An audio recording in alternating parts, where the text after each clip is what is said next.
আল্লাহর কসম আল্লাহর কসম আল্লাহর কসম আল্লাহর কসম আল্লাহর কসম আল্লাহর কসম আল্লাহর কসম আল্লাহর কসম আল্লাহর কসম আল্লাহর কসম আল্লাহর কসম আল্লাহর কসম আল্লাহর কসম আল্লাহর কসম আল্লাহর কসম একটাবার কালিমা আল্লাহর কসম আল্লাহর কসম আল্লাহর কসম সারা পৃথিবী যদি 70,000 বার মাপা হয় একটাবার এই কালিমাটা একবার তার চেয়েও বেশি দামি।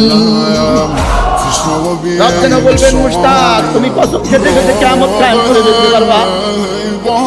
তোমার ভাষা নয়, জিবরিল যদি কসম খেতে খেতে কিয়ামত কায়েম করে এরপরে ওই কালিমাটার দাম বোঝানো সম্ভব নয়। আমি বুঝি নাই যে সেটাও বুঝি নাই। যদি বুঝতাম জীবনটাকে এভাবে পানে আর টানে আর গানে বরবাদ করতাম না। একদল টানে বরবাদ করে, আরেকদল পানে বরবাদ করে, আরেকদল গানে বরবাদ করে। বরবাদ করে না ওরা মোবাইল টানে টানে বরবাদ করে, ইনি পানে পানে বরবাদ।